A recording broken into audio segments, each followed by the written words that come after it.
बच्चा जी, अभी हम एक्सरसाइज नंबर 9 शुरू करेंगे। एक्सरसाइज नंबर 9 काफ़ी टेक्निकल है, पेज 59 पर, और आपकी अटेंशन चाहिए। सही है। अच्छा, फायर लॉस कैलकुलेशन। अच्छा, ये क्वेश्चन कुछ इस तरह है कि आपके जो फैक्ट्री है उधर आग लग गई है, कुछ चीज़ें बच गई हैं और कुछ जो जल गई है उसकी कैलकुलेशन करना है। सही है। Fire loss calculation. Robidoux Product Incorporation, a small manufacturing company, produced a high flammable cleaning fluid.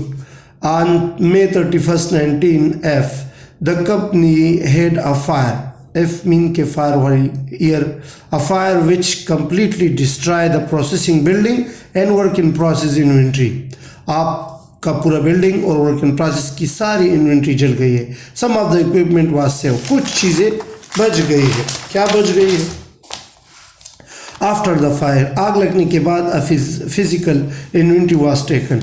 जो आपके पास चीज़ें बच गई थी उसमें मटेरियल जो था वो 30,000 था, द फिनिश गुड्स जो था वो 60,000 था, और सप्लाईज जो थे वो 5,000 के थे। सही है। अच्छा, ये सप्लाईज, इसमें एक टेक्निकल पॉइंट है। सप्लाईज जो है ये FOH का हिस्सा है। सही है, तो इसका ध्यान देना है। अच्छा, द इन्वेंट्री ऑन जनवरी 1, जब ये आपको ओपनिंग इन्वेंट्री आपको दी है, यानी इस साल के ओपनिंग में आपके पास फिनिश गुड्स ये था, वर्क इन प्रोसेस ये था, और मटेरियल इतना था, और सप्लाईज इतना, जो टोटल बनता था 1,37,000। अच्छा, आप लोग इसमें ये करोगे ना कि इसमें ये 2,000 जो है ना, ये 2,000 ये आप निकालोगे, क्योंकि सप्लाई जो है वो हिस्सा होता है FOH का, और FOH तो हम अप्लाइड लेंगे, तो इस सप्लाईज को आप अगर निकाल ले तो ये बनता है 1,35,000। सही। अच्छा, review of the account show the sale and gross profit. 5 सालों का आपको सेल्स दिया है और ग्रॉस प्रॉफिट दिया है। सही। देखिए, सेल्स 5 साल का दिया है, इसका अगर मैं टोटल कर लूँ तो ये बनता है 14,80,000, और उसका अगर मैं एवरेज लूँ तो ये 2,96,000। ये मैंने रफ सा किया है क्योंकि इसकी ज़रूरत पड़ेगी। इन सब को टोटल कर लो और 5 पर डिवाइड कर लो तो 2,96,000। ये पहले से पॉइंट नोट कर ले। अच्छा, इस तरह ग्रास प्रॉफिट भी दिया है, तो ग्रास प्रॉफिट का ये 5 साल का टोटल 4,44,000 बनता है। इसको अगर मैं 5 पर डिवाइड कर लूँ तो ये 88,800 बनता है। ये मैंने एवरेज दोनों के लिए, सेल का एवरेज 5 साल का 2,96,000 और 88,800। अच्छा, ये काम आएगा। अच्छा, the sale for the first 5 month, जो 5 महीनों की सेल थी हमारी जब आग से पहले, वो 1,50,000 थी। मटेरियल हमने परचेज किया था 50,000 का, फ्राइट इस पर आया था 5,000 का। सही है। ये मटेरियल पर जो फ्राइट आता है वो भी परचेज में शामिल होता है। डायरेक्ट लेबर जो था पहले 5 मंथ के लिए वो 40,000 था। For the first 5 year factory overhead जो था पिछले 5 सालों में वो 50% था ऑफ डायरेक्ट लेबर की। आपसे पूछा है कि वर्क इन प्रोसेस की कितनी इन्वेंट्री जल गई है, तो इस क्वेश्चन को सॉल्व करने के लिए ये मैंने इधर सॉल्व किया है, स्टेप बाय स्टेप आपको समझाता हूँ। अच्छा, सबसे पहले तो मैं मालूम कर लूँ कि मेरे पास टोटल इन्वेंट्री बिगिनिंग में कितनी थी। सही। तो इधर जिस तरह मैंने आपको कहा कि यहाँ पर आप मटेरियल, वर्क इन प्रोसेस और फिनिश गुड्स लोगे, सप्लाईज हटाओगे। क्यों? क्योंकि सप्लाईज FOH में आता है और FOH जो है वो हम अप्लाइड ले रहे हैं। अच्छा, तो material plus work in process plus finish goods, ये 1,35,000 बनता है, जो कि मैंने आपको क्वेश्चन में बता दिया इधर। सही है। इसमें ये 2,000 शामिल नहीं करोगे। क्यों? क्योंकि सप्लाईज FOH का हिस्सा है। अच्छा, तो जब मैंने ओपनिंग इन्वेंट्री कैलकुलेट की तो वो 1,35,000 बनती है। इसमें मैंने कुछ मटेरियल परचेज भी किया था 50,000, जिस पर 5,000 फ्राइट आया था, तो टोटल 55,000 की मैंने क्या किया था, मटेरियल परचेज किया था। अच्छा, इस 5 महीनों में इस पर डायरेक्ट लेबर आया था कितना, 40,000 का। सही है, तो वो भी मैंने लिख लिया 40,000।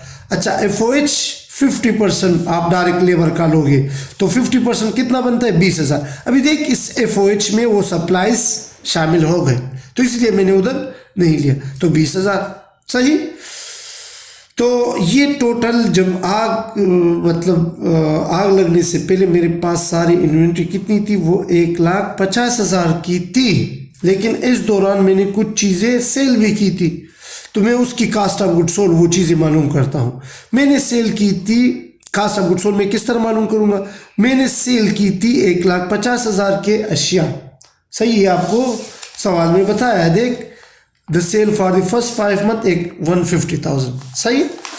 अच्छा, इस पर इसका कास्ट ऑफ गुड सोल्ड किस तरह मालूम करोगे, वो कैलकुलेट करने के लिए मेरे पास कुछ डेटा नहीं है, लेकिन मैं कास्ट ऑफ यानी ग्रास प्रॉफिट की मदद से मालूम कर सकता हूँ।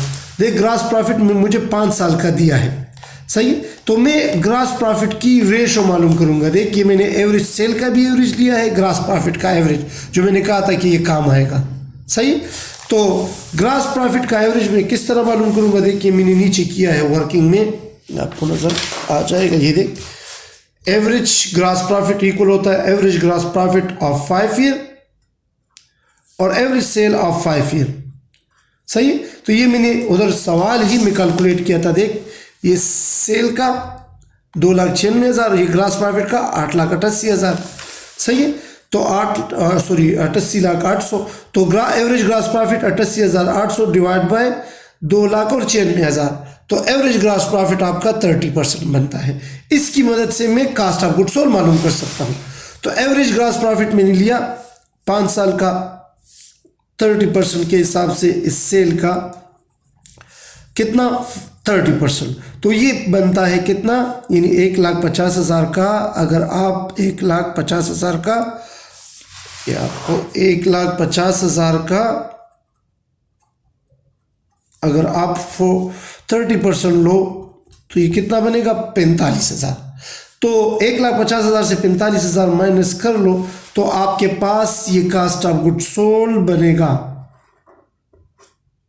सही। तो कास्ट ऑफ गुड सोल्ड के आइटम को आप माइनस कर लो इससे। सही।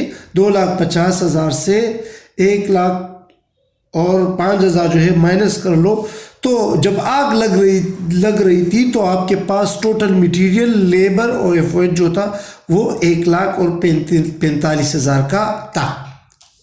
उम्मीद करता हूँ कि ये आपको समझ आ चुकी होगी।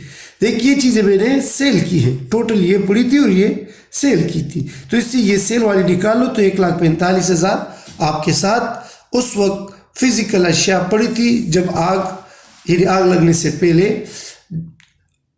1,45,000 का आपके पास जो था वो क्या था, वो मटेरियल था, उसमें फिनिश गुड्स भी था और उसमें इसमें 3 चीज़ें थी, मटेरियल भी था, इसमें वो इसमें वर्क इन प्रोसेस भी था और इसमें फिनिश गुड्स भी था। सही। अच्छा, अभी फिजिकल चीज़ें जो बच गई, बाकी तो सब कुछ जल गया, जो बच गई जो चीज़ें वो मेरे पास मटेरियल का था। मटेरियल कितने का था 30,000 का, और फिनिश गुड जो था वो 50,000 का था। तो टोटल मेरे पास जो बच गई थी वो 90,000 की अशिया थी। तो 1,45,000 में से अगर 90,000 निकाल ले तो 55,000 जो था ये आपके साथ वर्क इन प्रोसेस की वो इन्वेंट्री थी। सही है। अभी 55,000 पर आपका मटेरियल, लेबर, एफओएच ये तीनों ये वर्क इन प्रोसेस में आ चुकी थी। तो 55,000 अशिया की वर्क इन प्रोसेस की अशिया क्या हो गई, ये चल गई। सही। उम्मीद है कि इसकी भी आपको समझ आ गई होगी। अगर कोई क्वेश्चन है तो आप लोग कर सकते हैं, और कमेंट्स में अपना यूट्यूब के कमेंट्स में अपने जो है हाजिरी को यकीनी बनाएं, अपना रोल नंबर और नाम जो है वो लिख लें।